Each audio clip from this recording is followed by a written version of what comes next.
My sister slapped my baby at Christmas dinner. Said I was overreacting. Everyone just sat there, but then my military commander husband stood up, looked her dead in the eye and said get out. She never came back. Hi, I'm Natalie. Last Christmas, my sister Vanessa slapped my 6-month-old baby across the face during dinner while our entire family watched. Nobody moved. Nobody spoke. They all just stared like it was perfectly normal, but my husband David, a military commander, slowly stood up from his chair. And what happened next changed everything. 3 days later, I discovered something that made me realize this wasn't just about one slap. It was about 28 years of being invisible in my own family. The Sterling family Christmas dinner had always been Vanessa's show, and December 23 was no different. She arrived 2 hours late in her white Tesla, dragging in ring lights and a camera crew she'd hired to document her authentic family Christmas experience for her lifestyle blog. I stood in the kitchen doorway, bouncing Lucas gently against my shoulder as he fussed from his afternoon nap, watching my mother Patricia rearrange the entire dining room to accommodate Vanessa's filming setup. The house smelled like cinnamon and roasted turkey, but underneath it all was the familiar tension that came with any Sterling family gathering. My father Robert sat in his usual corner chair, scrolling through his phone and pretending not to notice the chaos unfolding around him. He'd perfected this art of selective blindness over the years, especially when it came to managing the constant drama between his daughters. Vanessa had been posting about this dinner for weeks, calling it her family gratitude special, and promising her followers an intimate look at holiday tradition. What she hadn't mentioned was that David had just returned from a 6-month deployment overseas, or that we'd driven 3 hours from Cedar Falls specifically to introduce our son to his grandparents for the holiday. None of that mattered when it came to Vanessa's narrative. David emerged from the guest bedroom where he'd been changing Lucas's diaper, looking sharp in his dress uniform. Even off-duty, he carried himself with that quiet authority that came from years of leading soldier. He caught my eye across the room and gave me one of those small smiles that meant everything would be okay, even when I wasn't sure it would be. The dining room had been transformed into what looked like a magazine spread. Vanessa had moved our grandmother's antique candlesticks to make room for her equipment, relocated the family photos to create better angles, and even changed out the napkins for ones that photographed better under her lighting setup. She directed her cameraman around the table like she was shooting a commercial, which, in many ways, she was. Patricia bustled around her eldest daughter, adjusting and readjusting everything to meet Vanessa's standard. The turkey that had been cooling for the perfect serving temperature was now under heat lamps to maintain its appearance for the cameras. The side dishes were rearranged 3 times to create more visual appeal. Even the flowers had been replaced with a more photogenic arrangement that Vanessa had brought from Portland. I had learned long ago not to comment on these products. Growing up, I'd made the mistake of pointing out the absurdity more than once, only to be met with lectures about supporting family and understanding that some people had bigger dreams than others. The implication was always clear. I was small-minded for not appreciating Vanessa's vision, jealous of her success, threatened by her ambition. David helped me set Lucas in the high chair we brought, the same one that had belonged to David's grandmother Eleanor. It was solid wood, worn smooth by generations of children, and it looked oddly out of place among Vanessa's carefully curated aesthetic. Lucas gurgled happily, reaching for the colorful toys hanging from the chair's activity bar, completely unaware that he was about to become an unwitting part of his aunt's content creation. The meal began with Vanessa's customary gratitude speech, delivered directly to her camera while the rest of us sat in awkward silence. She talked about family traditions, the importance of coming together, and how blessed she felt to share these moments with her follower. She managed to speak for nearly 10 minutes without mentioning David's deployment, Lucas's first Christmas, or anything specific about the actual people sitting around the table. When she finally finished and signaled for the filming to pause, the atmosphere shifted slightly. Patricia immediately began serving, making sure Vanessa's plate looked perfect before addressing anyone else's needs. Robert emerged from his phone long enough to carve the turkey. Though he kept glancing at the cameras nervously, David and I exchanged glances as we tried to navigate eating while keeping Lucas entertained and relatively quiet. The conversation flowed in its predictable pattern. Vanessa dominated most of the discussion, updating everyone on her latest brand partnerships, upcoming collaborations, and the exciting opportunities that seemed to fall into her lap daily. Patricia hung on every word, asking detailed questions about follower counts and engagement rates, as if she were receiving a masterclass in digital marketing. I tried to contribute when there were natural openings, sharing updates about our life at Fort Henderson, David's recent promotion, and how we were adjusting to parenthood. But my stories seemed to disappear into the air, acknowledged with polite nods before the conversation inevitably circled back to Vanessa's world. It was like trying to add ingredients to a recipe that had already been completed and plated. David noticed, of course, he always note. He made a point of asking me follow-up questions about the things I'd mentioned, drawing me back into conversations that had moved on without me. He shared stories about the base community, about the other military families we'd grown close to, about how proud he was of the way I'd managed everything during his deployment. His efforts were kind, but they also highlighted how little interest my own family showed in my actual life. Lucas was being remarkably well-behaved for a 6-month-old, content to chew on his teething toys and observe all the activity around him. Occasionally he would babble or laugh at something that caught his attention, drawing brief smiles from around the table before the adult conversation resumed. He was fascinated by the lights from Vanessa's equipment, reaching toward them with the determined focus that babies have when something captures their interest. Midway through the main course, Vanessa decided she wanted to film some candid family interaction footage. She had her cameraman position himself to capture what she called natural holiday moments. Though there was nothing natural about performing dinner conversation for an audience of thousands, she directed us to continue eating and talking normally, while she provided commentary about the beautiful chaos of family gatherings. This was when things began to deteriorate, though so gradually that it was hard to pinpoint exactly when the shift occurred. Vanessa had always been particular about maintaining control over her environment, but the combination of filming pressures and her usual need to be the center of attention seemed to be escalating her stress level. She kept calling for resets when conversations didn't flow the way she wanted, when someone's expression wasn't quite right for the camera, when background noises interfered with her audio. Lucas, meanwhile, was getting tired. His cheerful babbling had turned into the kind of whimpering that any parent recognizes as the precursor to a full meltdown. David and I tried to keep him calm with quiet songs and gentle bouncing, but the combination of an unfamiliar environment, disrupted nap schedule, and all the unusual activity was clearly overwhelming. I suggested taking him to the guest room for a few minutes to decompress, but Vanessa immediately objected. She was in the middle of filming what she called the heart of the segment, and having people leave the table would ruin the content. She assured me that babies were adaptable, that a little fussing was normal, and that we shouldn't let it interrupt the special family time she was trying to capture. Patricia agreed, adding that I was being overly cautious and that babies needed to learn to adjust to different situations. Robert nodded along without really looking up from his plate. David's jaw tightened slightly, the way it did when he was choosing his words carefully in a tense situation. He suggested gently that maybe we could take a short break from filming to let everyone reset. But Vanessa was already pivoting to what she called a more authentic approach. Instead of trying to minimize Lucas's fussing, she would incorporate it into her narrative about the beautiful messiness of real family life. She began speaking to her camera about how holidays with little ones required flexibility and patience, how the unexpected moments often made the best memories.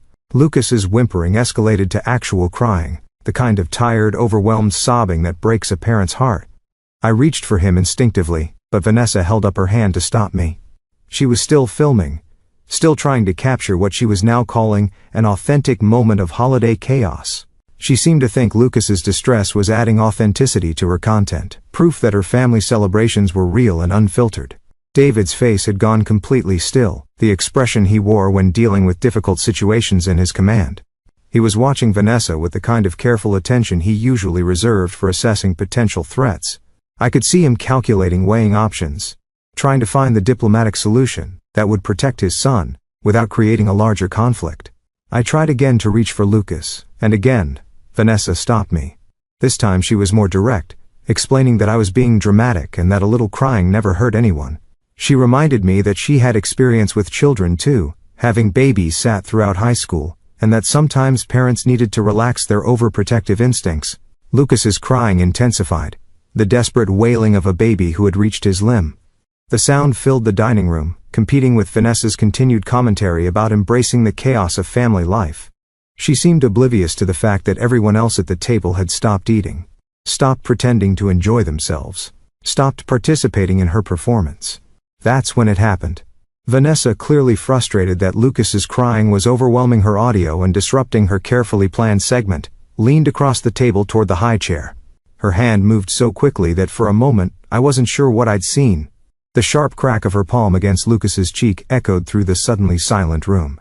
Lucas's crying stopped instantly, replaced by a shocked silence that felt like the air being sucked from the roof. Then came a wail unlike anything I'd ever heard from him. A sound of pure bewilderment and pain that seemed to pierce straight through to my soul. His tiny cheek was already turning red where she'd struck him. Nobody moved. Patricia sat frozen with her fork halfway to her mouth. Robert's eyes were wide with shock, but he remained in his chair. The cameraman kept filming, apparently unsure whether he should stop. Vanessa herself seemed momentarily stunned by what she'd done. Her hand still extended across the table, but David moved. He rose from his chair with the controlled precision of someone who had spent years training for high-pressure situations. There was no rush, no sudden explosion of movement, just the deliberate unfolding of a man who had made a decision.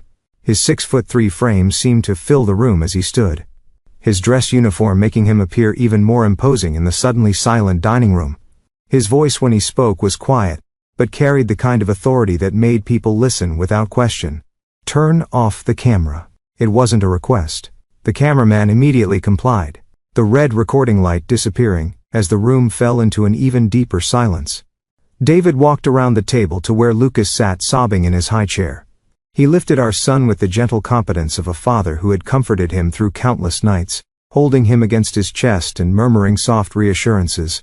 Lucas's cries began to subside, almost immediately reduced to hiccuping sobs, as he buried his face against David's shoulder. "Vanessa," David said, his voice still calm but with an edge that made everyone in the room sit up straighter.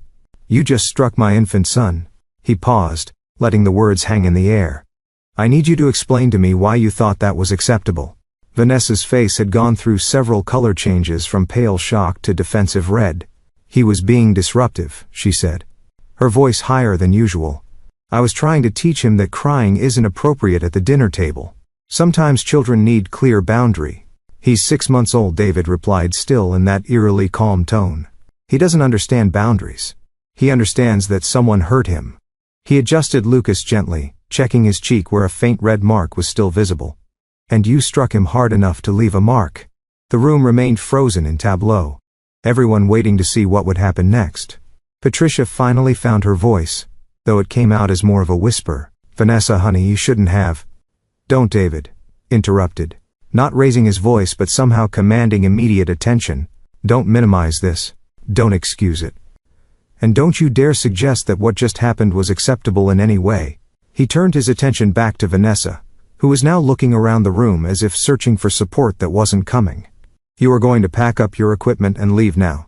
And you are not going to come near my family again, until you can explain to me how you plan to ensure this never happens again." Vanessa's mouth opened and closed several times before any words came out. "You can't just, this is my family too. You can't ban me from family gatherings." Her voice was gaining strength as she spoke, defensive anger replacing shock. "You're being completely unreasonable. It was barely a tap. You're acting like I committed some terrible crime." David's expression didn't change, but something in his posture shifted. Anyone who had served under his command would have recognized the warning signs. Barely a tap that left a mark on my infant son's face," he said. "A tap administered because he was crying, which is literally the only way babies have to communicate distress." He looked around the table, his gaze settling on each family member in turn. "And not one of you moved to stop her. Not one of you said a word. You all sat here and watched someone strike a baby, and you're now trying to minimize it because she's family." The truth of his words settled over the room like a heavy blanket. Patricia's face crumpled with something that might have been shame. Robert finally looked up from his plate, though he still couldn't quite meet David's aunt. Vanessa's defensive anger was wavering, being replaced by something that looked almost like recognition of what she'd done, but it was too late for recognition. David had made his decision. "Natalie," he said, turning to me with an expression that was gentle. Despite every pack, Lucas's things were leaving.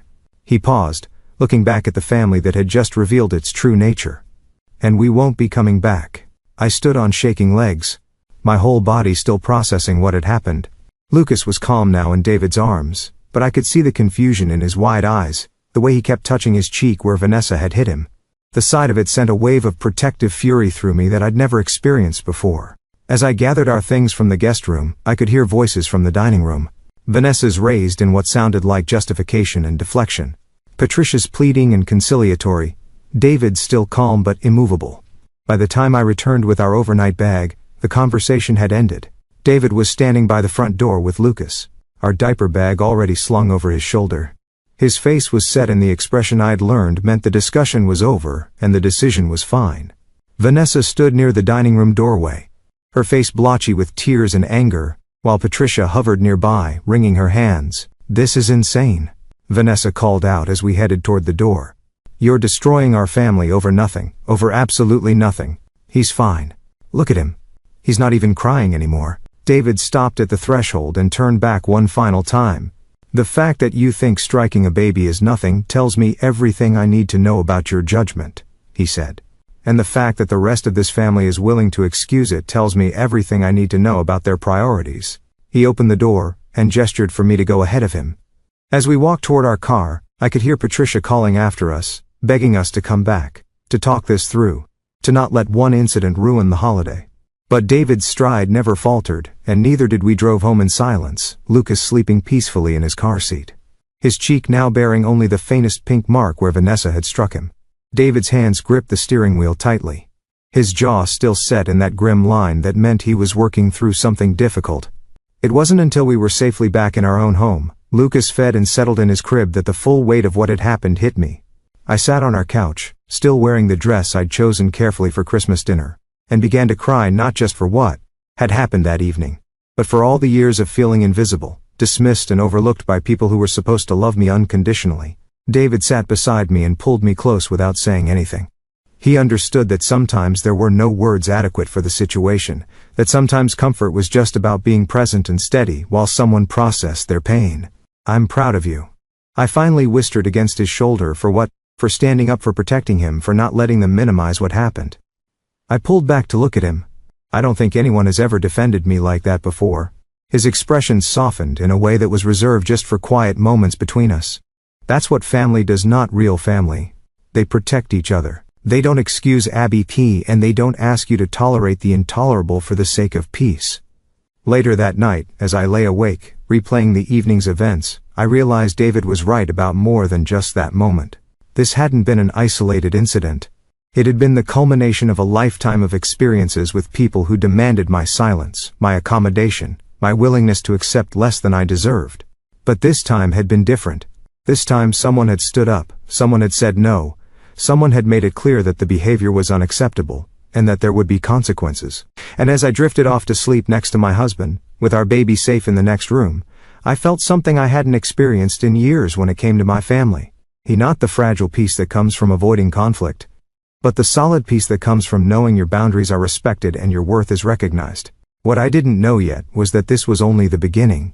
The events of that Christmas dinner would set in motion a series of discoveries that would change everything I thought I knew about my family, my past, and my own strength. But for that night it was enough to know that someone had finally stood up for what was right.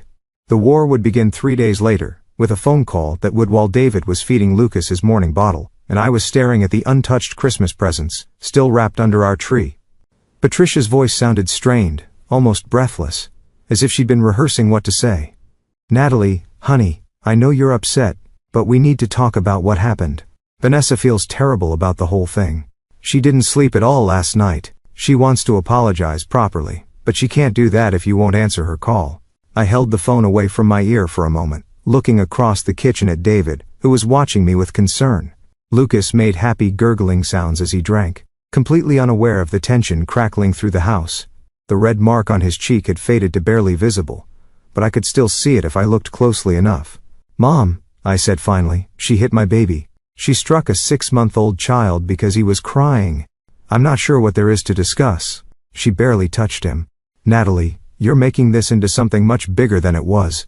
People make mistakes when they're stressed. You know how important her work is to her, and having the filming disrupted her work." I interrupted, feeling heat rise in my chat. "Mom!" She slapped Lucas across the face because he was interfering with her social media content. "Do you hear how that sounds?" Patricia's side came through the phone like static. "You've always been dramatic about these things, sweetheart. Ever since you were little, you've blown situations out of proportion.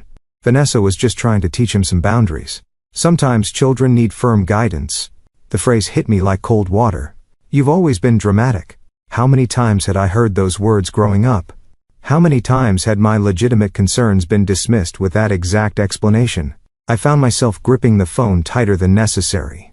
"He's 6 months old, Mom. He doesn't understand boundaries. He understands that someone hurt him for expressing a basic need. "Now you sound like David," Patricia said, and there was something in her tone that made me pause. He's always been very rigid about rules and procedures. Military men often are, but families work differently than the army. Natalie, families require flexibility and forgiveness. David looked up from Lucas's bottle, one eyebrow raised. He'd obviously heard enough of the conversation to catch his name being mentioned. I could see him making mental notes, the way he did when gathering intelligence about a situation that might require strategic plan. "What does David have to do with this?" I asked. "Well, he's the one who made the big scene." Vanessa said he was completely unreasonable, ordering people around like he was commanding troops. She said he threatened to ban her from the family. Patricia's voice trailed off as if she couldn't find words for how inappropriate she found David's behavior. I felt something cold settle in my stomach. "Mom, David protected our son from someone who had just hit him. That's what fathers do. That's what anyone should do when they see a child being hurt." "But Vanessa is family, honey. Family means giving people second chances. It means not letting one mistake destroy relationships that have been built over decades. David doesn't understand that because he didn't grow up with us. He doesn't know how we handle things." The conversation continued for another 10 minutes, each exchange making me feel more disoriented. Patricia painted a picture of events that bore little resemblance to what I'd witnessed. In her version, Vanessa had barely made contact with Lucas. Everyone had overreacted, and David had turned a minor family disagreement into a major crisis through his inflexibility and outsider's perspective on family dynamics. When I finally hung up, David was watching me with the expression he wore when debriefing after a difficult mission. "Let me guess," he said, "it's our fault." "According to my mother, yes, Vanessa feels terrible, but I'm being dramatic, and you're being controlling because you don't understand how families work." David set down Lucas's empty bottle and lifted him to his shoulder for burping. "And how do families work according to apparently they work by excusing ABT and expecting the victims to be understanding about it." I slumped against the kitchen counter feeling exhausted despite having been awake for less than 2 hours. "She actually said that you don't understand family dynamics because you didn't grow up with them." "She's right about that," David said quietly. "I didn't grow up with them. I grew up in a family where adults protected children instead of making excuses for people who hurt them." The difference hit me with unexpected force. David's family had its own challenges, but I'd never heard his parents dismiss ABT or ask victims to be more understanding of their attacker. When his grandmother Eleanor had been alive, she'd been fiercely protective of all her grandchildren, never tolerating anyone who tried to harm them physically or emotionally. The phone rang again an hour late. This time it was Robert, my father, speaking in the careful tone he used when trying to mediate family conflicts. He'd clearly been coached on what to say, probably by Patricia because his words had a rehearsed quality that didn't match his usual scattered communication style. "Natalie, I think we all need to take a step back and look at this situation more objectively. Your mother told me about her conversation with you this morning, and it sounds like there might be some miscommunication about what actually happened yesterday." "Dad, there's no miscommunication." Vanessa hit Lucas. "Multiple people saw it happen. There's nothing unclear about the situation." "Well, that's just it." Vanessa said she was just trying to get his attention. Maybe redirect his fussing. She said she might have been a little firmer than necessary, but she never intended to hurt him. And honestly, looking at him now, he seems fine. Children are resilient. I found myself staring at the ceiling, trying to process the cognitive dissonance of having my own father explain to me what had happened to my own child.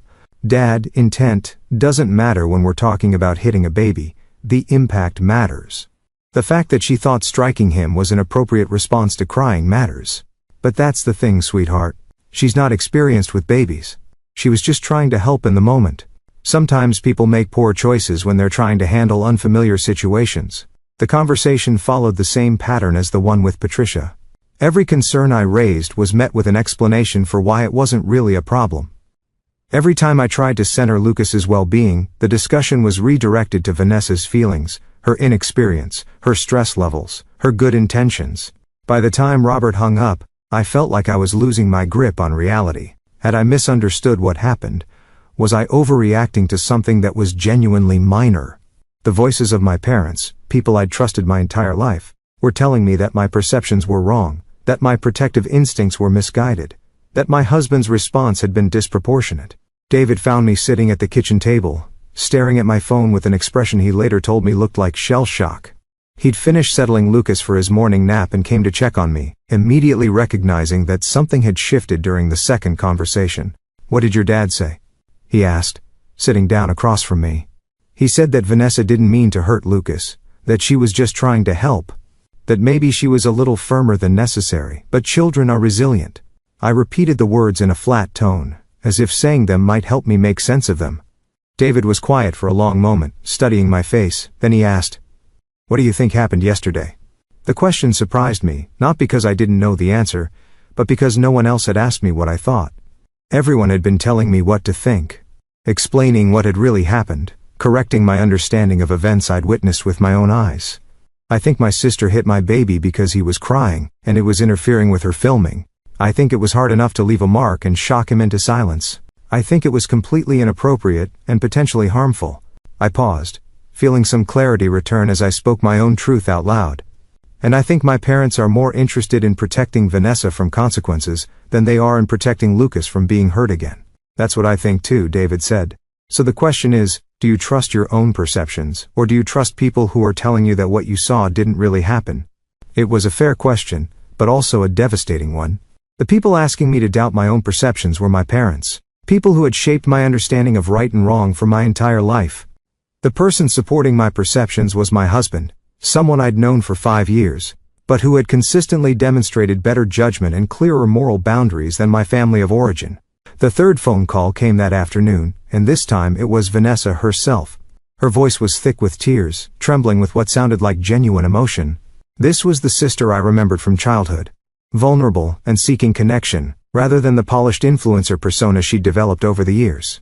"Nidalee, I feel so horrible about what happened. I haven't been able to eat or sleep since yesterday. I keep replaying it in my mind, wondering how I could have handled things differently." For a moment I felt a flicker of hope. Maybe this would be the conversation where she acknowledged what had happened, and took responsibility for her actions. Maybe we could find a way forward that didn't require cutting her out of our lives entirely. "I'm glad you called, Vanessa. Lucas is okay, but I was really shocked by what happened. I need to understand why you thought hitting him was an appropriate response to his crying." "That's just it," she said, her voice gaining strength. "I don't think I really hit it. I think I just touched his cheek to get his attention. And maybe because everyone was so tense about the filming, it seemed like more than it was. You know how these things can get blown out of proportion when emotions are running high." The hope I'd felt moments earlier evaporated instantly. She wasn't calling to apologize or take responsibility. She was calling to continue the family narrative that what I'd witnessed hadn't really happened. "Vanessa, there was a sound when your hand made contact with his face.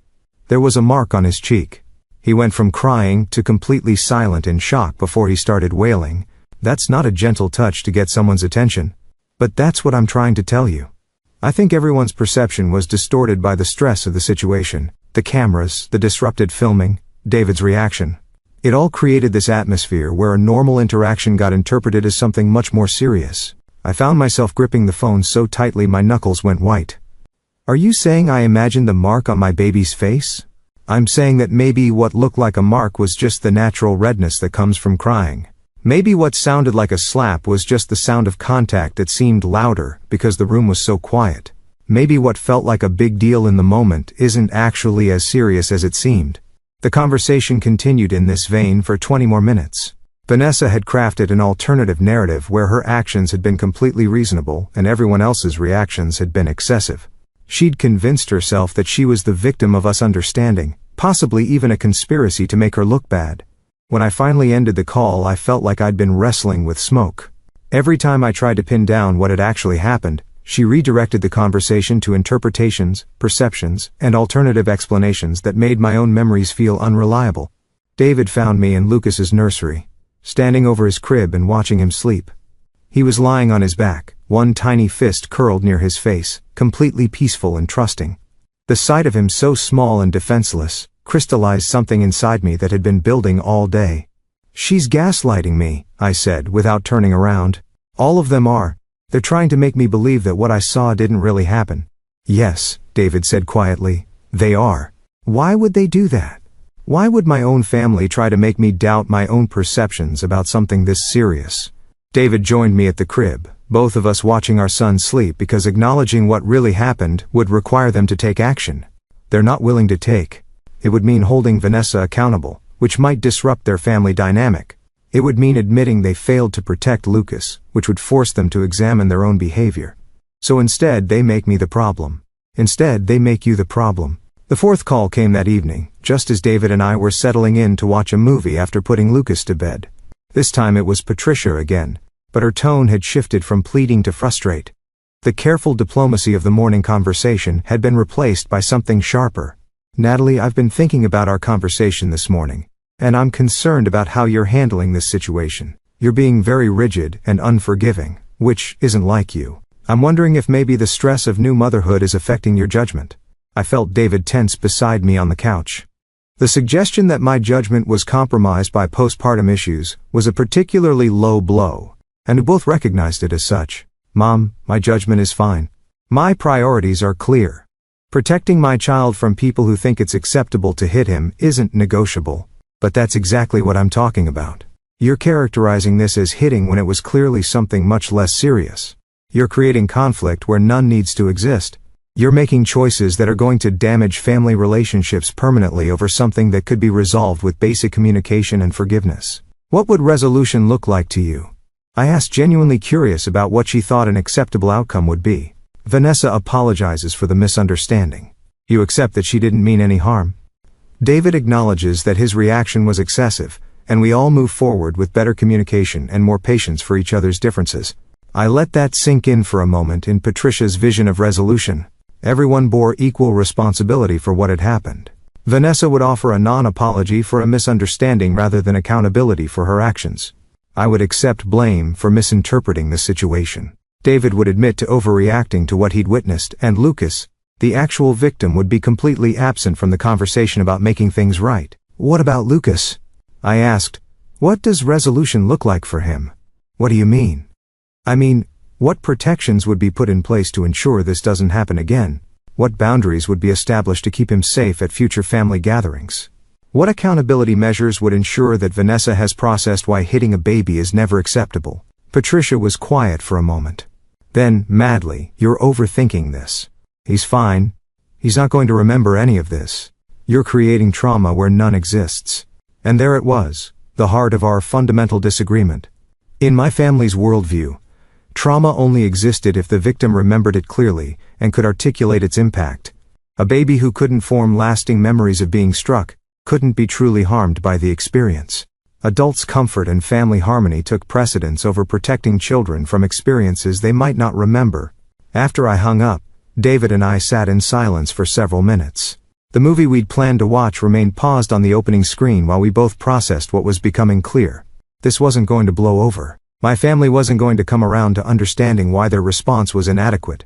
And we were going to have to make decisions about how to move forward with people who fundamentally disagreed with our basic values about protecting children. "I feel like I'm going crazy," I admitted finally. 3 different people have told me that what I saw didn't really have. People I've trusted my entire life are asking me to doubt my own perceptions about something this basic. "That's the point," David said. "They need you to doubt yourself because if you trust what you saw, you'll make choices they don't want you to make. If you believe Lucas was actually hurt, you'll protect him from people who might hurt him again. They can't have that." "But why? Why is protecting Vanessa from consequences more important than protecting Lucas from being hurt?" David was quiet for a long time, and I could see him working through something complex. Finally he said, "I think your family has spent a long time organizing itself around managing Vanessa's needs and emotion. She's the center of attention, the source of drama, the person everyone has to accommodate. Protecting that system is more important than protecting individual members who threaten it." The observation hit me with uncomfortable accuracy. Growing up, family decisions had often been made based on how they would affect Vanessa's mood, her plans, her comfort level. Family gatherings were scheduled around her availability, conversations were moderated to avoid topics that might upset. Even my own achievements had been downplayed if they threatened to overshadow her latest project or accomplishment. I'd accepted this dynamic as normal, even health. Families supported their most sensitive members, made accommodations for people who needed extra attention, prioritized harmony over individual preference. It had never occurred to me that this support system could become so entrenched that it would prioritize Vanessa's comfort over a baby's safety. The final call of the day came close to midnight. I was already in bed but still awake. replaying the conversations and trying to make sense of the position my family was asking me to take. When I saw Vanessa's name on the caller ID, I almost didn't answer, but something made me pick up. Maybe curiosity about whether her approach would be different in this late-night conversation. "Natalie, I know it's late, but I couldn't sleep. I keep thinking about how to fix this mess." Her voice was softer than it had been earlier, less defensive and more sad. "I miss you. I miss being close to you like we were when we were kids." For a moment, I felt a pang of nostalgia for the relationship we'd had before life became complicated. There had been years when Vanessa and I were genuinely close, when her creativity and energy had felt inspiring rather than overwhelming. When her attention had felt like a gift rather than a performance. "I missed that too," I said honestly. "But I need you to understand why yesterday was so serious. Lucas is my baby, and seeing someone hurt him triggered every protective instinct I have. I get that. I really do, and I would never intentionally hurt him. You have to know that about me. Maybe I was too focused on the filming. Maybe I wasn't thinking clearly, but I would never deliberately harm a child." It felt like progress, this acknowledgement that her judgment had been compromised and that her actions had been inappropriate. For the first time all day, I felt like we might be able to find common ground. "Thank you for saying that. I know you wouldn't hurt him on purpose, but impact matters as much as intent, and the impact was that he got what I need is some assurance that you understand why it happened and how to prevent it from happening again. Of course, I think what I need to do is be more mindful when I'm around children, especially when I'm stressed or working. Maybe I should ask for help instead of trying to handle situations on my own." It wasn't a complete acknowledgement of what had happened, but it felt like movement in the right direction. We talked for another few minutes about boundaries and communication, about the challenges of balancing family time with work responsibilities, about the adjustments we'd all need to make as Lucas grew up. When we hung up, I felt cautiously optimistic for the first time since Christmas didn't. Maybe this could be worked out. Maybe we could establish clear boundaries and rebuild trust gradually. Maybe the relationships didn't have to be permanently damaged by one terrible moment. But the next morning brought a text message that shattered any hope I'd had for reconciliation. It was from Chloe Martinez, our neighbor at Fort Henderson, who had become a close friend over the past year. The message was brief but devastating. "Saw Vanessa's Instagram story. Are you okay?" I opened Instagram with shaking hands, navigating to Vanessa's account. The story was titled "Family Drama and Moving Forward," and it was a carefully crafted narrative about the challenges of blending families with different parenting style. She talked about the difficulties of holiday gatherings, the stress of documenting family moments, and the importance of forgiveness and grace when misunderstandings occur. According to her version of events, there had been a minor disagreement about appropriate behavior at dinner, escalated by miscommunication and different expectations. She painted herself as someone trying to help with a fussy baby who had been misunderstood by overprotective parents unfamiliar with extended family dynamic. She never mentioned hitting Lucas, never acknowledged that any harm had been done, and characterized the entire conflict as a learning experience about family communication. The comments were overwhelmingly supported. Her followers praised her maturity, her grace under pressure, her commitment to family relationships despite difficult circumstance.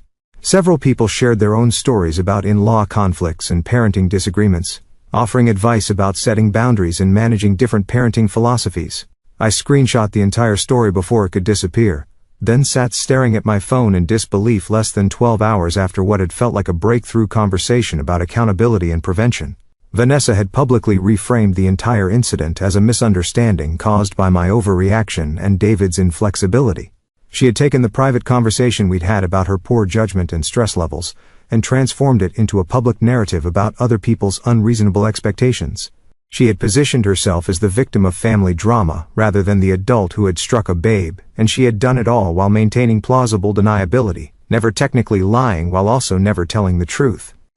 When David came home from his morning run and found me crying at the kitchen table, I showed him the phone without saying anything.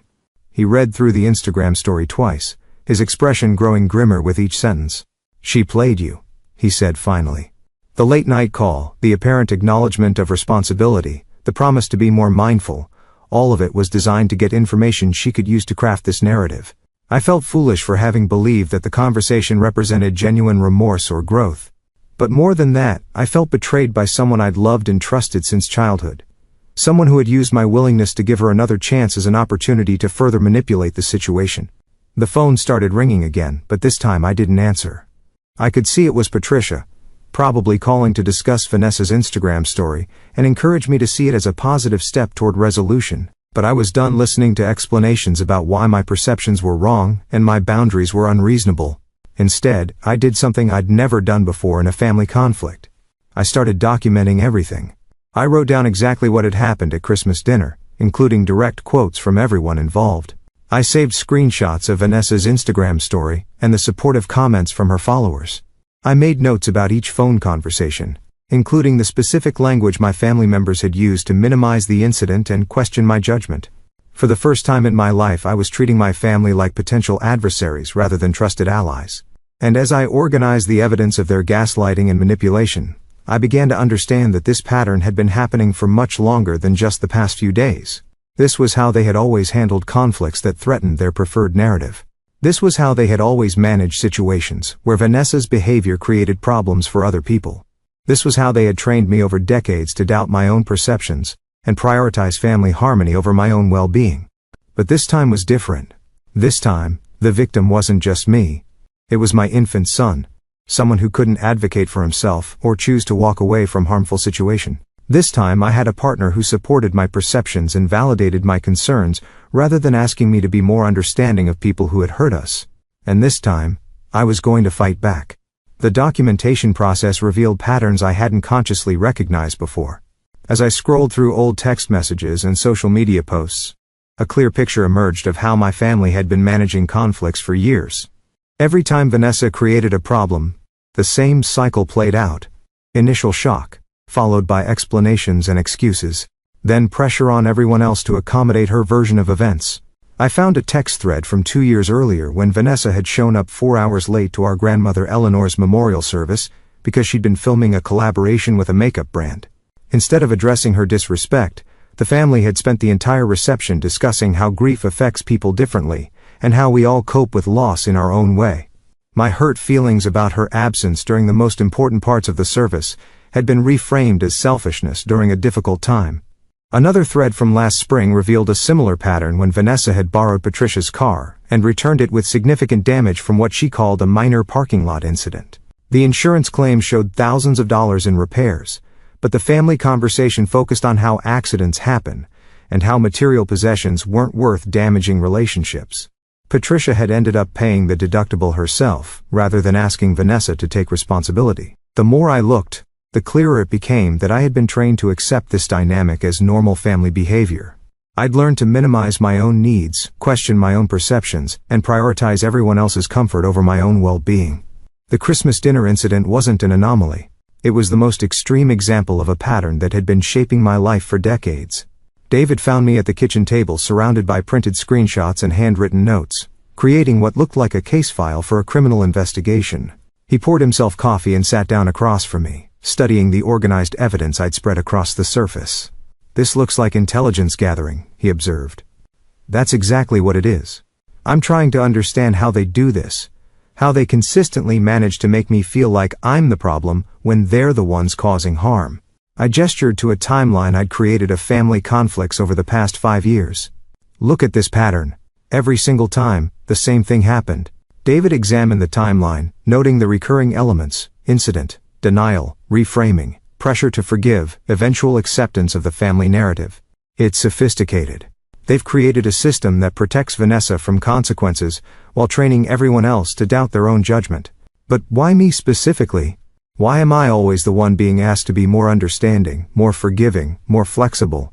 Because you're the one who challenges. You're the one who notices when things don't add up. You're the one who asks uncomfortable questions." He pointed to several incidents on my timeline. "Look at these. In every case, you were the person who initially called out the problematic behavior. They need to neutralize you because you're the threat to their system." The observation hit me with uncomfortable accuracy. I had always been the family member who pointed out inconsistencies, who asked why certain behaviors were acceptable, who pushed for accountability when things went wrong. I thought of myself as helpful, as someone who wanted to improve family dynamics by addressing problems directly. But from the family's perspective, I was a disruptor who threatened their carefully maintained equilibrium. My phone buzzed with another text from Patricia. "Honey, I saw that you read Vanessa's Instagram story. I hope you can see that she's really trying to move forward in a positive way. Maybe we could all get together this weekend to talk through everything calmly. I showed the message to David, who shook his head. They're trying to reset the narrative again, get everyone in the same room, apply social pressure, and convince you to accept their version of events for the sake of family peace. But what if I'm wrong? What if I am being too rigid, too unforgiving? What if there really is a way to work through this that doesn't require cutting people out of our lives? David set down his coffee cup and looked at me seriously. Let me ask you something. If one of my soldiers struck a baby during a family gathering, and then spent the next week convincing everyone that it hadn't really happened while publicly reframing themselves as the victim, what would you think I should do? The question clarified everything instantly. If this were happening to anyone else's family, if I were watching from the outside, I would be horrified by the gaslighting and manipulation. I would advise them to protect their child, and maintain clear boundaries with people who refuse to acknowledge harmful behavior. I would tell them to document everything and stay away from people who think hitting babies is negotiable. I answered. Right. So why is your family different? I didn't have a good answer for that question. The only reason I was considering compromise was because these were people I'd loved my entire life. People whose approval I'd sought since childhood. People whose rejection felt like losing a fundamental part of my identity. But none of those reasons justified exposing Lucas to people who might hurt him again that afternoon. I received an unexpected call from Chloe Martinez. She'd been following the situation since sending me the text about Vanessa's Instagram story. And she had information that changed everything. Natalie, I need to tell you something, but I'm not sure how you're going to take it. I've been going through Vanessa's social media more carefully. And I found some posts from earlier this year that I think you need to see. She sent me screenshots of several posts from Vanessa's account, dating back to when Lucas was first born. One showed a professional photo shoot she'd done using baby props and accessories, captioned with something about the beauty of new beginnings and the joy of expanding family. Another featured her holding what appeared to be a newborn with text about the blessings of being an aunt and the special bond between sisters. The problem was the timing. Both posts had been published weeks before Lucas was actually born, using stock photos and borrowed babies to create content about an experience she hadn't had yet. She'd been monetizing her relationship with my unborn child, creating sponsored content about our family moments before they'd even happened. There's more. Chloe said when I called her back after reviewing the screen. I found a whole series of posts about family traditions, holiday celebrations, and multi-generational gatherings that all feature photos from Christmas dinner last year. The one you and David missed because of his deployment. She's been creating this narrative about close family relationships that doesn't actually exist. I felt sick looking at the evidence. Vanessa had built a brand around family content that portrayed relationships and experiences that were largely fiction.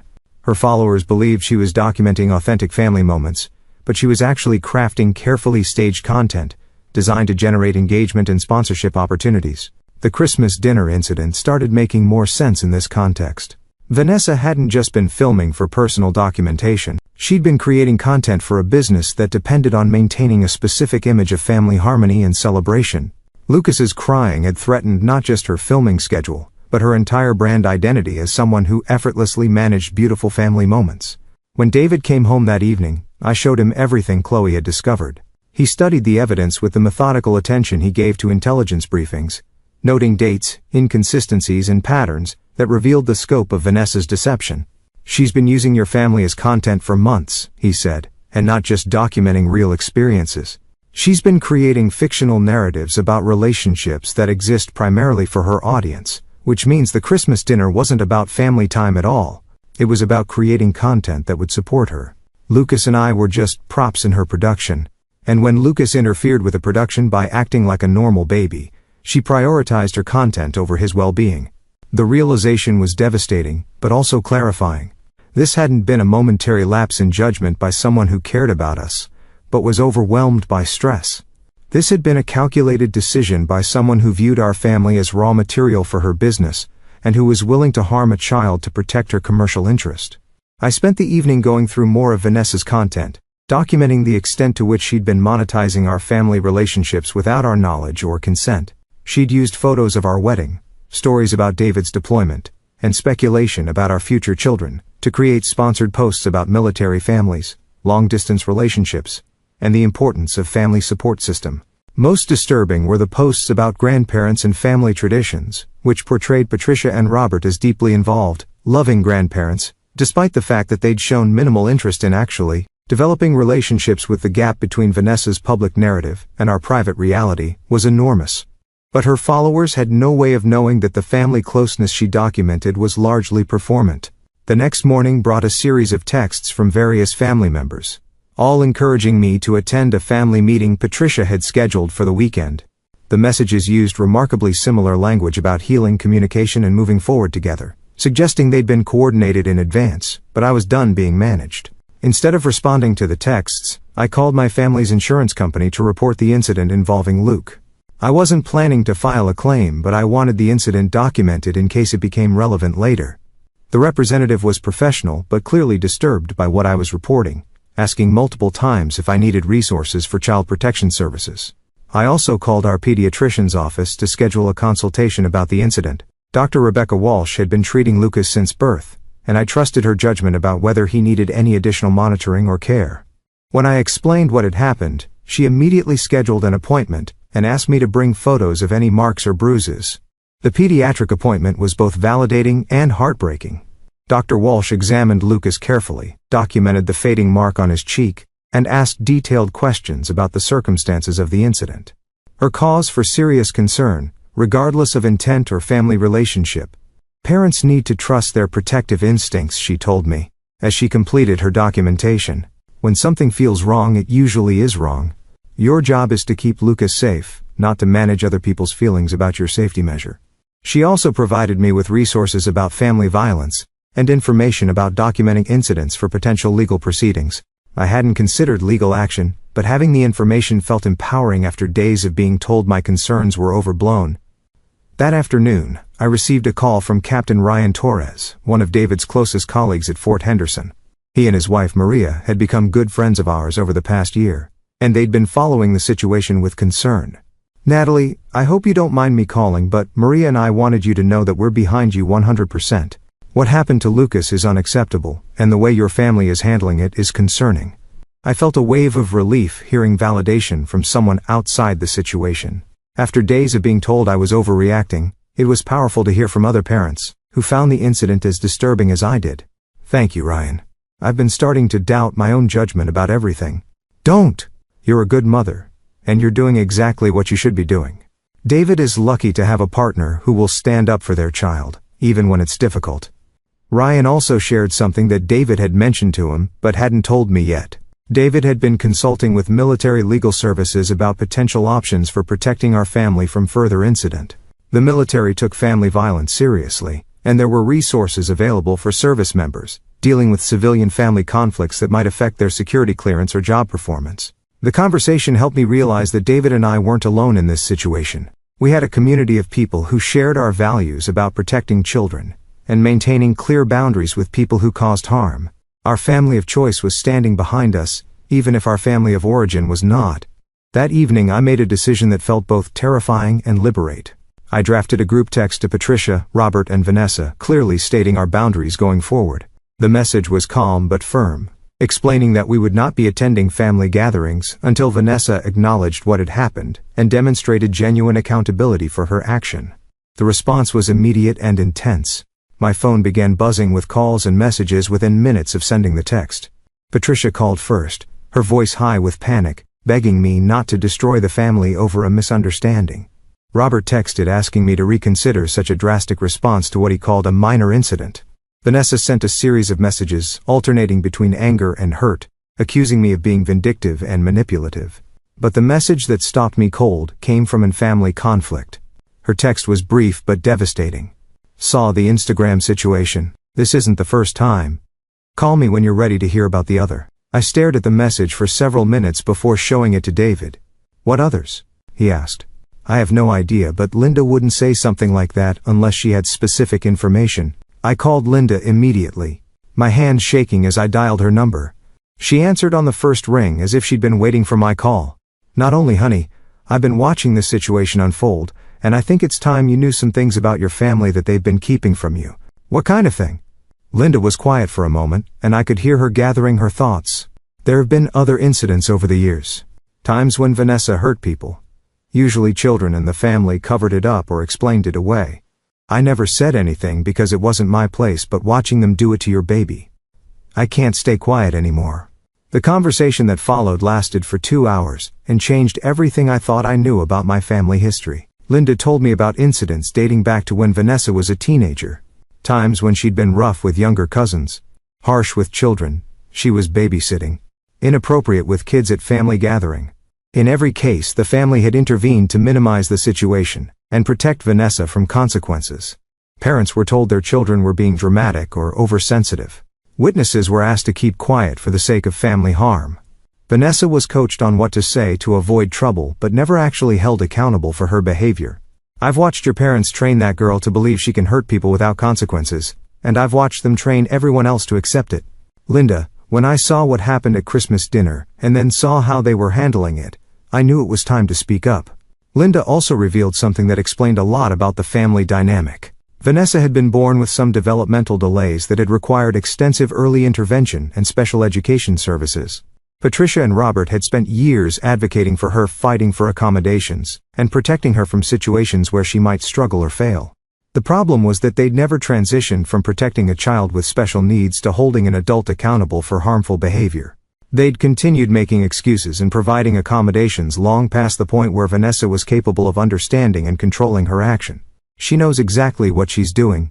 Linda said she's learned that if she can make people feel sorry for her, or if she can convince them that she's just misunderstood, she can get away with almost anything. And your parents enable it because they've spent so many years seeing her as vulnerable that they can't recognize when she's being manipulative. By the time I hung up with Linda, I felt like I'd been given a completely different map of my family territory. Suddenly, decades of confusing interactions made sense. The pattern of protecting Vanessa at everyone else's expense wasn't just a recent development. It was a system that had been refined over years of prep. More importantly, Linda's information made it clear that Lucas wasn't Vanessa's first victim, and he wouldn't be her last if the family continued enabling her behavior. The Christmas dinner incident wasn't an isolated mistake. It was the latest example of a long-standing pattern that had been hidden from me because I'd been too young, too distant, or too willing to accept family explanation. The next morning, I woke up with absolute clarity about what needed to happen. I wasn't just protecting Lucas from one bad incident. I was breaking a generational cycle of ABP&E and enabling that had been damaging children in my family for years. I called Linda back and asked her if she would be willing to document what she'd told me, to provide written statements about the incidents she'd witnessed. She agreed immediately, saying she'd been carrying the guilt of staying silent for too long. I also reached out to other family members who might have information, people who'd been present during some of the incidents Linda had described. Some were reluctant to get involved, but others were relieved to finally talk about things they'd witnessed and been asked to forget. By the end of the week, I had a comprehensive picture of how my family had been protecting Vanessa from consequences, while putting other people's children at risk. I had written statements from multiple witnesses, documentation of previous incidents, and clear evidence that the Christmas dinner event was part of a much larger pattern. David and I spent that weekend planning our next step. We weren't interested in revenge or public humiliation, but we were committed to protecting Lucas and potentially preventing future incidents with other children. We decided to share our documentation with family members who had children to give them the information they needed to make informed decisions about their own safety. We also made the decision to maintain our boundaries regardless of how the family respond. Linda's information had made it clear that this wasn't a problem that could be solved with better communication or more understanding. This was a problem that required fundamental changes in accountability and consequences. Changes that my family had shown no willingness to make. Most importantly, we decided to build our own family traditions and support systems that didn't depend on people who prioritized maintaining dysfunction over protecting children. Lucas deserved to grow up in an environment where his safety was never negotiable, where adults took responsibility for their actions, and where his well-being wasn't sacrificed for someone else's comfort.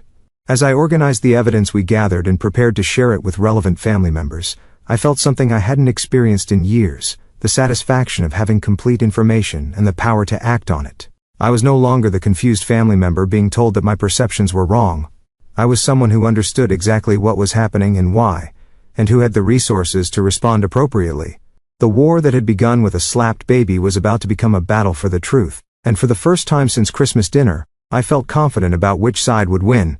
The breaking point came when I received a certified letter from Vanessa's attorney demanding I cease what they called a defamation campaign against their client.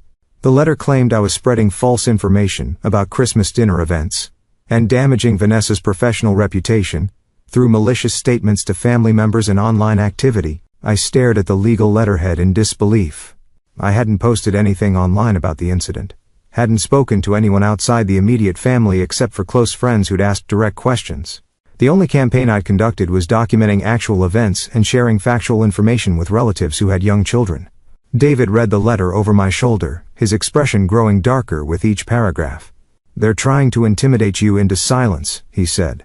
"This is what people do when they know they're guilty, but can't afford to have the truth come out." The letter demanded I sign a statement acknowledging that no assault had occurred, that any claims about Vanessa striking Lucas were fabricated, and that I would refrain from making any future statements that could damage her business interest. In exchange, they would not pursue legal action for defamation and intentional interference with business relationships. Business relationships, I repeated, feeling the full weight of what this revealed. She's not worried about family harmony or healing relationship. She's worried about her brand and her income stream. That afternoon I called the law office of Janet Morrison, an attorney Linda had recommended who specialized in family law and child protection cases. Janet agreed to see me immediately after I explained the situation, and her initial assessment was both reassuring and concerning. "The letter is largely bluster," she told me, after reviewing the documentation I'd assembled. "Truth is an absolute defense against defamation claims, and you have substantial evidence supporting your version of events. But the fact that they're escalating to legal threats suggests they're feeling genuine pressure about something." Janet helped me understand that Vanessa's business model depended heavily on maintaining a specific public image. If sponsors and followers learned about her history with children, or if her family relationships were revealed to be largely fictional, the financial impact could be devastated. The legal threats weren't really about protecting her reputation. They were about protecting her income. "I want you to prepare for them to escalate further." Janet warned people with a lot to lose can become dangerous when they feel cornered. "Document everything. Stay safe and don't engage directly with any of them until we develop a comprehensive strategy." The strategy session with Janet revealed options I hadn't considered. We could file for a restraining order based on the threats and harass. We could pursue our own legal action for intentional infliction of emotional distress. We could report the incident to Child Protective Services to create an official record that might protect other children in the future. Most importantly, Janet helped me understand that I wasn't required to keep family secrets that put children at risk. The evidence I'd gathered about previous incidents wasn't gossip or betrayal. It was information that other parents had a right to know when making decisions about their children's safety. That evening I made copies of everything we'd assembled and prepared packages for family members with young children. Each package included documentation of the Christmas dinner incident, witness statements about previous events, and information about Vanessa's pattern of avoiding accountability. I wasn't asking anyone to choose sides or cut contact. I was simply providing information they could use to make informed decisions. The response was swift and explosive within hours of delivering the packages. My phone was ringing constantly with calls from family members I hadn't spoken to in months. Some were supportive, thanking me for information that explained incidents they'd witnessed but been told to forget. Others were furious, accusing me of trying to destroy the family and create drama where none had existed. Patricia called in hysterics, demanding I explain why I was attacking Vanessa with lies and propaganda. She'd apparently seen some of the documentation and was devastated by what Linda and others had shared about incidents she thought had been successfully minimized. "Those things happened years ago," she sobbed into the phone. "Vanessa was just a child herself in some of those situations. She didn't understand what she was doing. Why are you dragging up ancient history to hurt her now?" "Because it's not ancient history, Mom. It's a pattern that's continuing today, and because other parents deserve to know about that pattern when they're making decisions about their children's safety. But she's changed. She's grown up. She would never intentionally hurt a child now. She hit Lucas 6 days ago, Mom. Whatever changes you think she's made clearly haven't addressed the fundamental problem." The conversation deteriorated from there, with Patricia alternating between begging me to retract the information and threatening to cut me out of the family entirely if I destroyed Vanessa's life. It was the same emotional manipulation I'd experienced my entire life, but this time I recognized it for what it was and refused to be swayed by it. Robert's response was different, but equally revealing. He called late that night, speaking in the controlled tone he used when trying to manage family crises. His approach was more strategic than Patricia's emotional appeals, focusing on practical concerns about reputation and consequences. Namely, "I understand you're upset about what happened, but this approach is going to hurt everyone, including you and David. If this information becomes public, it could affect David's military career. Have you thought about the security clearance implications of being involved in a family scandal? It was a low blow, trying to use David's professional obligations to pressure me into silence, but it also revealed how little Robert understood about military value. The military didn't penalize service members for protecting children or reporting ABTD, quite the opposite. Dad David's career is built on integrity and protecting people who can't protect themselves. His command structure would be more concerned if he failed to protect his own child from someone with a history of violence, but Vanessa doesn't have a history of violence. These are isolated incidents that happened years apart, mostly when she was young herself. You're creating a narrative that makes her sound like a dangerous predator when she's just someone who's made some mistakes. Mistakes are accidents, Dad. Patterns are choices, and a pattern of hurting children followed by a pattern of avoiding consequences isn't something I'm going to help hide anymore. The most devastating call came from my cousin Sarah, who had been present during several of the incidents Linda had described. Sarah was now a mother of 2 young children, and she'd received one of my information packages with deep concern. "Madeline, I need you to know that I believe everything you've documented. I was there for some of those incidents, and I've been carrying guilt about staying quiet for years." Her voice was shaky but determined. "When I saw what happened to Lucas, and then saw how everyone was handling it, I realized I couldn't protect my own kids if I couldn't even acknowledge what I'd witnessed." Sarah shared details about an incident from her teenage years that hadn't made it into Linda's account. During a family reunion, Vanessa had pushed Sarah's younger brother down a flight of stairs after he'd accidentally knocked over something she was filming. The boy had suffered a concussion and several bruises, but the family had explained it as an accident and forbidden Sarah from talking about what she'd actually seen. "I was 17 and scared of causing family drama, so I went along with the story, but I've regretted it ever since. And when I had my own children, I made sure they were never alone with Vanessa, even though I couldn't explain why to other family members." Sarah's testimony was particularly powerful, because she'd been old enough to understand the situation clearly, and had maintained consistent memories of events over more than a decade. Her willingness to finally speak publicly about what she'd witnessed provided crucial corroboration for the pattern we'd identified. But Sarah also revealed something that changed my understanding of the current situation. "Nately, there's something else you need to know. Vanessa isn't just worried about her current business. She's been in talks with a major network about a reality show centered around her family content. The Christmas dinner footage was supposed to be part of her audition reel." The information hit me like a physical blow. Vanessa hadn't just been creating content for her existing followers. She'd been filming us for a potential television show without our knowledge or consent. Lucas's first Christmas had been treated as raw material for entertainment production, and when he'd interfered with that production by acting like a normal baby, she'd prioritized the footage over his well-being. "The network executives are supposed to review her submission this week," Sarah continued. "That's probably why she's escalating the legal threats. If this information becomes public before they make their decision, it could destroy the biggest opportunity she's ever had." I shared this information with David when he returned from base that evening. His reaction was immediate and intense, not anger, but the cold fury of someone who'd realized the full scope of a threat he'd been underestimated. "She exploited our family for commercial purposes without our consent. And when our infant son interfered with her production, she assaulted him," he said, his voice deadly calm. "And now she's threatening legal action to prevent us from protecting other children from similar treatment." David's military training had taught him to identify and neutralize threats systematically. He approached this situation with the same methodical precision he brought to tactical planning, identifying objectives, assessing resources, and developing strategies to protect what mattered more. "We're not just dealing with a family conflict anymore," he told me. "We're dealing with someone who's willing to harm children for financial gain and use legal intimidation to cover it up.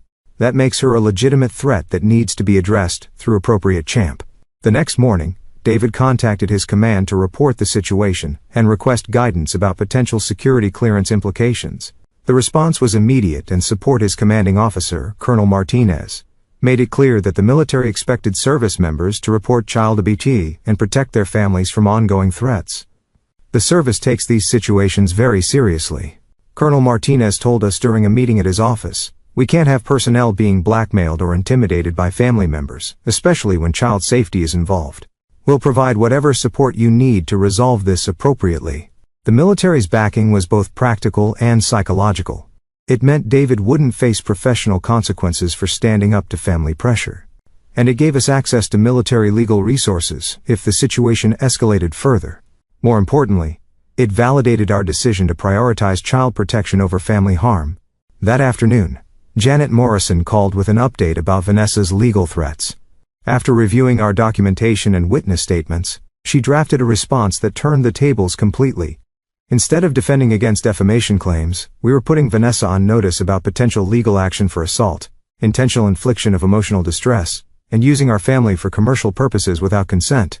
The beauty of truth as a defense, Janet explained, is that it forces the other side to prove their claims are false.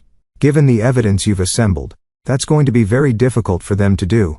More likely, they'll realize that pursuing this legally will only create more public exposure of information they want to keep private. The response letter was a masterpiece of legal strategy. It acknowledged the incident at Christmas dinner in factual terms, detailed the evidence supporting our account, and noted the pattern of similar incidents that had been documented by multiple witnesses over many years. It also informed Vanessa's attorney that we had evidence of commercial exploitation of our family without consent, and were considering our own legal option. Most importantly, the letter made it clear that we weren't making public accusations or seeking media attention. We were simply sharing factual information with family members who needed it to protect their own children. If Vanessa wanted to make the situation public through legal proceedings, we were prepared to present our case in court with full documentation. The response to our letter was immediate silence. No calls from family members, no text messages, no social media activity from Vanessa's account. It was as if the entire Sterling family apparatus had suddenly gone dark while they figured out how to respond to a situation they couldn't control through their usual methods. But the silence was broken 3 days later by an unexpected development. I received a call from Jessica Chen, a producer at the network that had been considering Vanessa's reality show proposal. She'd somehow obtained information about recent events and wanted to discuss the situation with me directly. "Miss Brooks, I'm calling because we've received some concerning information about your sister's family content and the authenticity of the relationship she's been documenting. Before we move forward with any business arrangements, we need to understand what actually happened during the filming session she submitted as part of her audition." I was careful to stick to facts during the conversation, confirming that the Christmas dinner had been filmed for commercial purposes, that there had been an incident involving my infant son, and that the family relationships portrayed in Vanessa's content didn't accurately reflect our actual dynamic. I didn't volunteer in inflammatory details, but I answered Jessica's questions honestly when she asked about specific aspects of the situation. "Thank you for your honesty," Jessica said at the end of our conversation. "This information is very helpful as we evaluate our programming decision. Networks have to be extremely careful about liability issues, especially when children are involved in content creation." 2 hours later, my phone exploded with calls and messages from my family. Word had apparently gotten back to Vanessa that the network was conducting additional research into her background, and she was in full panic mode. Patricia called crying, begging me to contact the network and clarify that everything had been a misunderstanding. Robert sent multiple texts about the importance of family loyalty and the damage I was causing to Vanessa's dreams. But the most revealing response came from Vanessa herself, who showed up at our house unannounced that evening. David answered the door and found her standing on our porch with mascara streaks down her cheeks and her hands shaking with rage. "You destroyed everything," she screamed as soon as she saw years of work, hundreds of thousands of followers, business relationships. "I spent years building all gone because you couldn't just let things go." "I didn't destroy anything, Vanessa. I protected my child and shared factual information with people who needed it. If that destroyed your business, maybe your business was built on lies." It wasn't lies. It was content creation. It was storytelling. Everyone knows that social media isn't completely literal.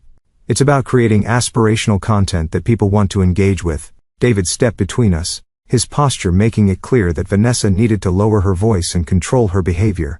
"You used our family as props for fictional content without our consent, and when our baby interfered with your production, you hit him. There's nothing aspirational about." I barely touched him, and only because he was ruining months of work. "Do you have any idea how hard it is to create authentic family content when people won't cooperate with the vision?" The admission was stunning. In her fury, Vanessa had revealed that she genuinely believed Lucas should have cooperated with her commercial filming, and that striking him was justified by the importance of her content creation.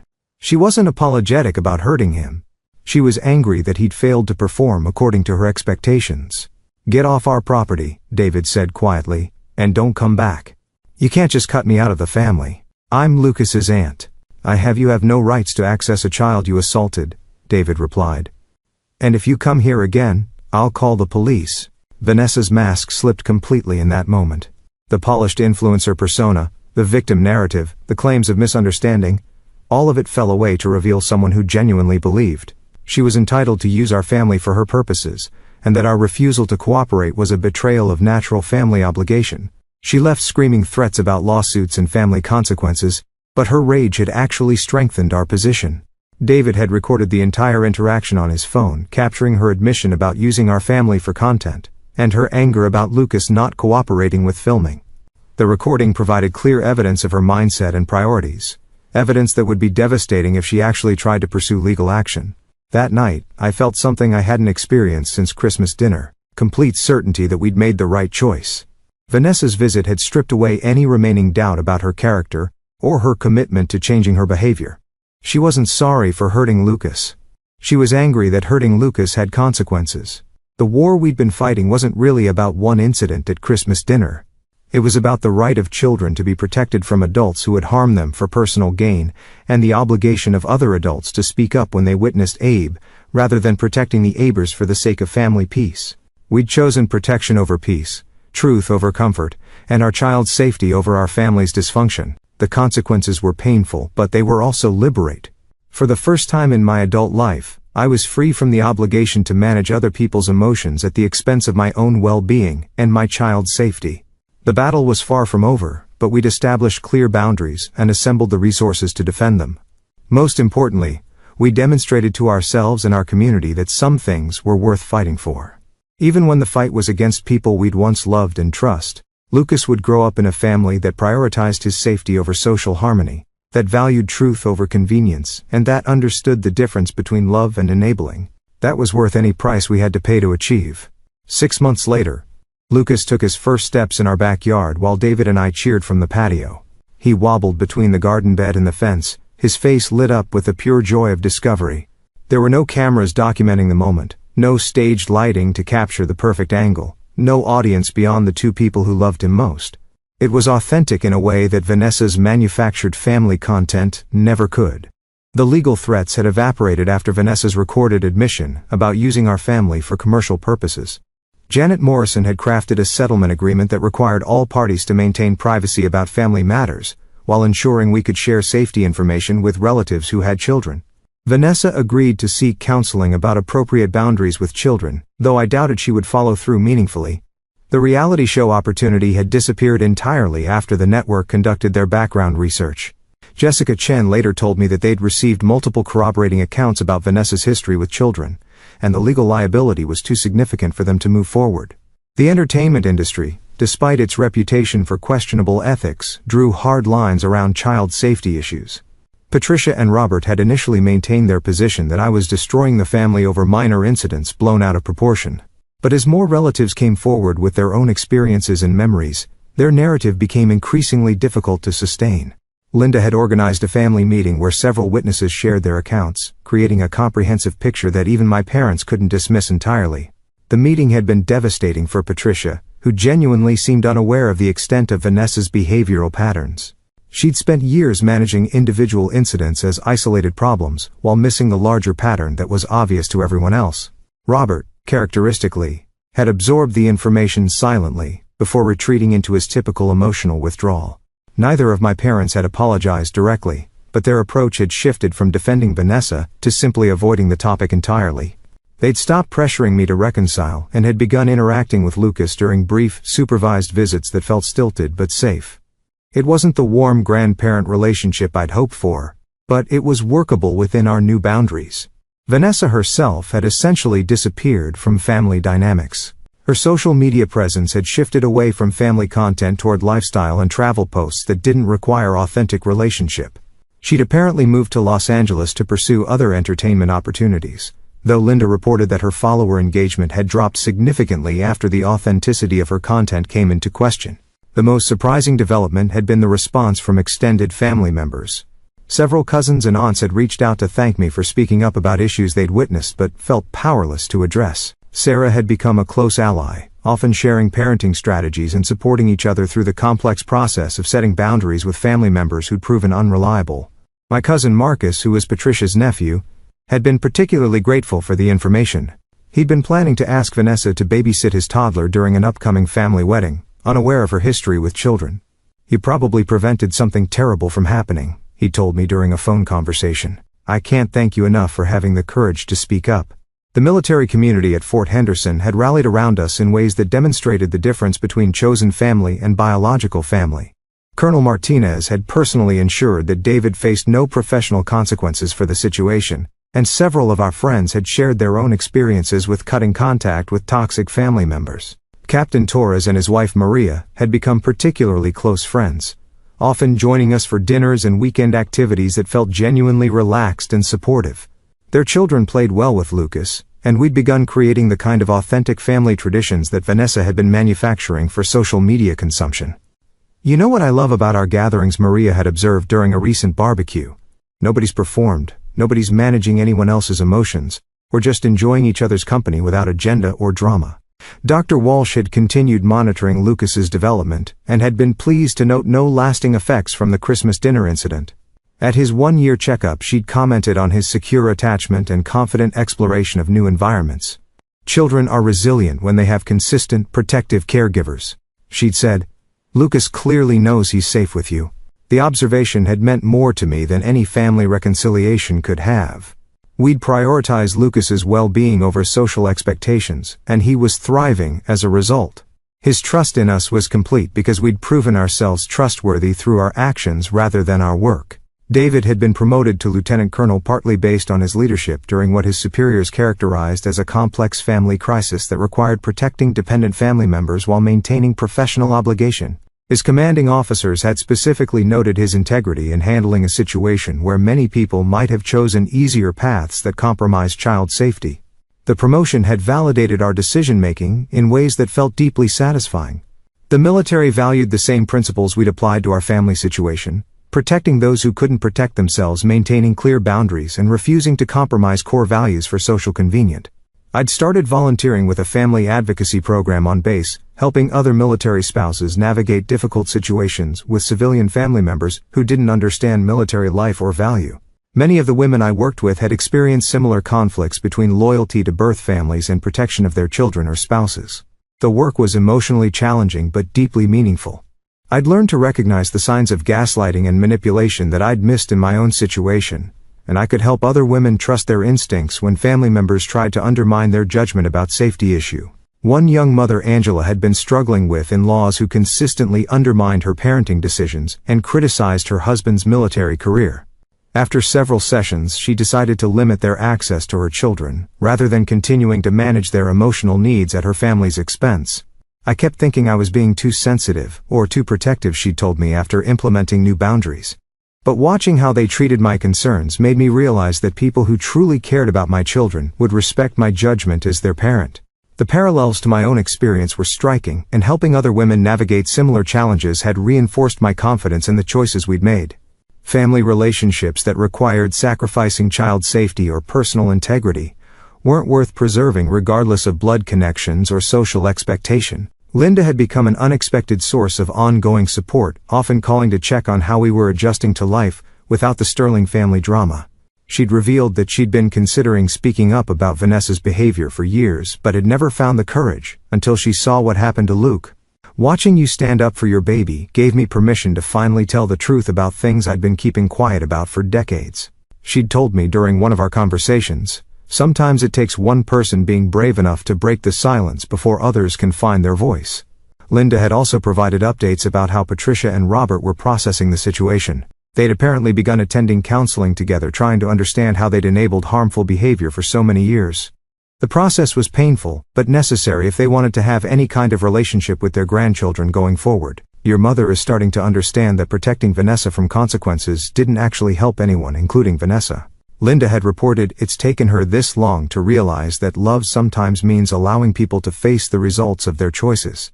The insight about consequences versus enablement had been crucial for my own healing process. For years I'd confused accommodation with love, thinking that protecting family members from uncomfortable realities was kindness rather than harm.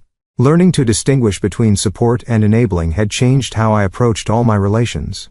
Lucas's first birthday party had been a celebration of authentic family bonds rather than obligatory social connections. We'd invited the Fort Henderson friends, who'd become our chosen family, along with Linda and a few cousins who'd supported us throughout the crisis. The gathering was small but genuine, filled with people who truly cared about Lucas's well-being rather than their own image management.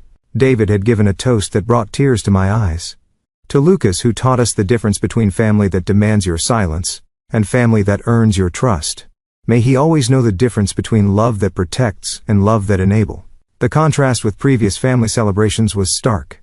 There was no performing for cameras, no managing someone else's emotional needs, no walking on eggshells to avoid triggering drama. Lucas played freely with the other children while adults had relaxed conversations about real topics, rather than surface-level pleasantries designed to avoid conflict. As I watched our son interact with people who genuinely cared about him, I felt deep gratitude for the choice we'd made to prioritize substance over appearance. He was growing up surrounded by adults who modeled healthy boundaries, authentic communication, and unwavering commitment to child protection. The most surprising gift had come from an unexpected source. Eleanor's sister Margaret, who was 93 and lived in an assisted living facility in Portland, had heard about our situation through family channels and requested a visit. When we'd driven up to meet her, she'd shared stories about Eleanor that put our choices in historical context. Eleanor always said that family isn't about blood connections or social obligations. Margaret had told us while Lucas played with toys she'd saved from her own children's childhood. She said family is about people who show up for each other when it matters, who tell the truth even when it's difficult, and who protect those who can't protect themselves. Margaret had also revealed that Eleanor had been concerned about Vanessa's behavior with children for years before her death. She'd apparently tried to address the issue with Patricia and Robert, but had been dismissed as an interfering older relative who didn't understand modern parenting approaches. Eleanor would be proud of what you did, Margaret had said. As we prepared to leave, she always believed that protecting children was more important than maintaining comfortable lives. You honored her values even when your own parents wouldn't. The validation from Eleanor's sister had felt like receiving blessing from beyond the gray. Eleanor had always been the family member who combined unconditional love with clear expectations for appropriate behavior. Learning that she would have supported our choices provided deep comfort during moments when I questioned whether we'd been too harsh or unforgiving. Now watching Lucas navigate our backyard with the confidence of a child who'd never doubted his safety, I understood that we'd given him something invaluable. The security of knowing that the adults in his life would always prioritize his well-being over social convenience. David joined me on the patio as Lucas discovered a butterfly near the roses. Our son's delighted laughter filled the air as he tried to follow the butterfly's erratic flight pattern, stumbling occasionally but always getting back up with determination. "Any Rick?" David asked quietly, though I could tell from his tone that he already knew my answer. "None," I replied, watching Lucas's pure joy in the simple pleasure of chasing a butterfly. "Look at him. He's fearless because he knows he's protected. He's curious because he's never been punished for being a normal child. He's confident because he's never been told that his needs don't matter." David nodded, understanding the deeper implications of what we'd chosen. "He'll grow up knowing that love means protection, not accommodation. That family means safety, not obligation. That his worth isn't negotiable, even with people who share his DNA." The lessons we've learned through crisis had become the foundation for the family culture we were building. Lucas would understand that healthy relationships required mutual respect, that boundaries were expressions of self-care rather than selfishness, and that sometimes love meant saying no to people who demanded harmful compliance. As the sun set behind the trees and Lucas finally tired himself out chasing butterflies, I felt complete peace with the choices we'd made. We'd traded the familiar dysfunction of my birth family for the uncertain work of building authentic relationships, and the trade had been more than worth it. Lucas would never remember the Christmas dinner that changed everything, but he would grow up with the benefits of our decision to prioritize his safety over family harm, and he would know that his parents could be trusted to protect him, that his needs mattered, and that love never required accepting harm from others. The war that had begun with a slapped baby had ended with the victory that mattered most. A child who was safe, loved and free to develop his own authentic self without performing for other people's emotional need. In losing my birth family, I gained something far more valuable, the knowledge that I could build the kind of family that actually deserved the name. Up next, and as this story quietly slips away into the shadows of your mind, dissolving into the silent spaces where memory and mystery entwine, understand that this was never just a story, it was an awakening. A raw pulse of human truth wrapped in whispered secrets and veiled emotions, every word a shard of fractured reality, every sentence a bridge between worlds seen and unseen, between the light of revelation and the dark abyss of what remains unsaid. It is here, in this liminal space, that stories breathe their most potent magic, stirring the deepest chambers of your soul, provoking the unspoken fears, the buried desires, and the fragile hopes that cling to your heart like fragile embers. This is the power of these tales. These digital confessions whispered into the void, where anonymity becomes the mask for truth. And every viewer becomes the keeper of secrets too heavy to carry alone. And now, that secret, that trembling echo of someone else's reality becomes part of your own shadowed narrative, intertwining with your thoughts, awakening that undeniable curiosity, the insatiable hunger to know what lies beyond, what stories have yet to be told, what mysteries hover just out of reach, waiting for you to uncover them. So hold on to this feeling, this electric thread of wonder and unease, for it is what connects us all across the vast, unseen web of human experience. And if your heart races, if your mind lingers on the what-ifs and the maybes, then you know the story has done its work. Its magic has woven itself into the fabric of your being. So before you step away from this realm, remember this. Every story you encounter here is a whispered invitation to look deeper, to listen harder, to embrace the darkness and the light alike.